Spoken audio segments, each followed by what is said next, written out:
So black slipped up now with king f7, and bishop f5 was played. So the bishop is going to help that pawn. If this pawn's ever protected, to play e6, the pawns will be huge. So after knight c4, white does protect the f6 pawn to try and get the pawn one more step closer. Check was played, bishop g4. Now knight d2 was played, which was a terrible blunder. Black really cracked up now under the pressure.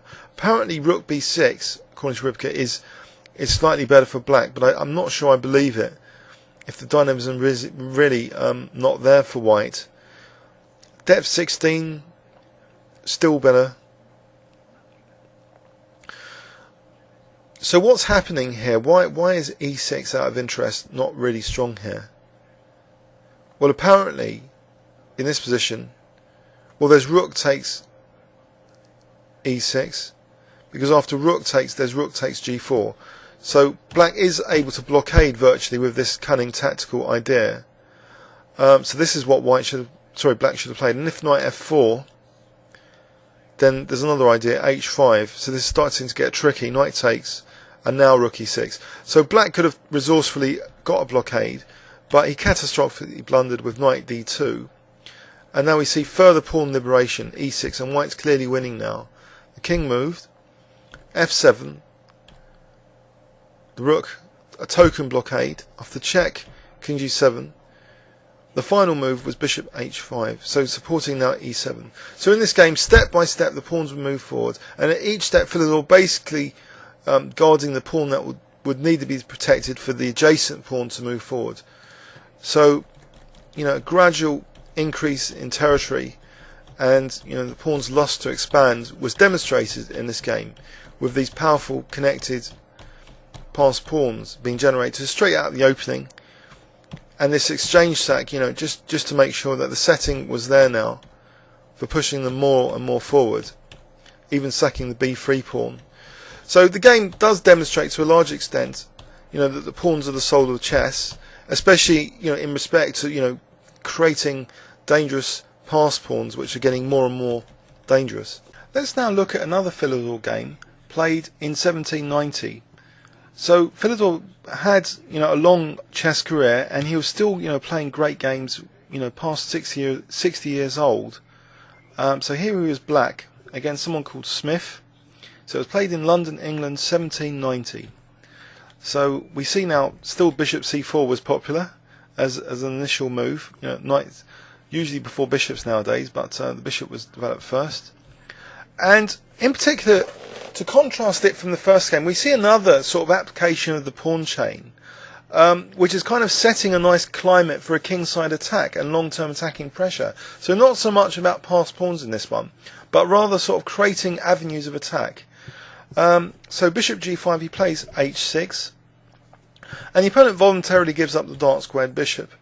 And now after knight c3, Philidor advances on the queen side, so he's not scared to gain a bit of space on the queen side, and now plays bishop c5. So he's celebrating his dark squared bishop, which white doesn't have, to immediately target f2.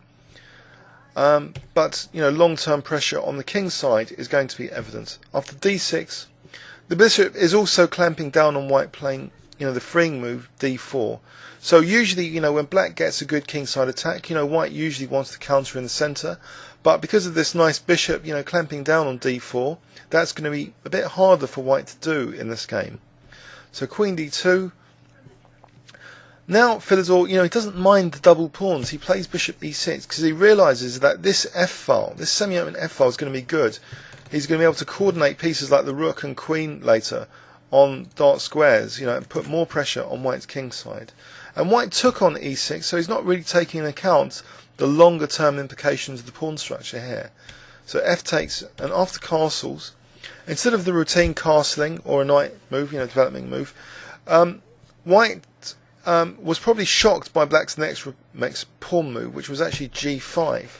So immediately, threatening g4 to put immediate, pressure on f2. After h3, knight d7. And now after knight h2, black plays h5. So seemingly these, are weakening moves, rash weakening moves, but it's justified in this position because of this clamping down, pardon me, in the centre. White doesn't have sufficient counterplay here. After g3, black doesn't even bother castling, he just plays king e7, and the rooks are now connected with each other. After king g2, black's not content just with putting pressure on the king side, he also puts pressure in the centre by playing d5. So he's inviting white to take on d5, but white doesn't do that. Instead, white plays f3, and now the knight reroutes. It goes to f8, so potentially to g6 to support maybe h4, further weakening the dark squares. So knight e2, knight g6. After c3, the other rook joins in the attack. So look at all of black's pieces. They're doing great jobs and great teamwork, bearing down on a lot of squares now in white's position. So d4 is finally played by white, but black is prepared for this. He just plays bishop b6, not concerned about either of these pawn potential exchanges. So d takes, now queen takes. And actually now black has a nice diagonal as well, as we'll see. So knight d4, there's an immediate threat though, a technicality, but an important one, to fault queen and king. So the king actually protects c6. After rook 8 e1, now h4. So black's weakening the dark squares. So he's using his pawns to actually literally, create the needed weaknesses for this attack to become more and more successful. So bishop c7, white meekly defends with knight e2. So we're seeing now, the pawn structure is being energetically used with the pieces behind it, to coordinate with the attacking opportunities generated by the pawns. So hg, queen takes, black's miles better here and is forcibly winning material now after knight f4 check. h3 is dropping, and to crown this, Philidor is not afraid to sacrifice the exchange like he did in the early game, several years ago, when he was just a 20-year-old. He sacks the exchange here with rook h2, and after rook h8 he's winning more material. The knight is forced to h5, rook takes h5, king g3, and he plays now knight h3 check, so discover check from the bishop. After king g4, there's a nice mate which the opponent allows with king g4, rook h4 mate.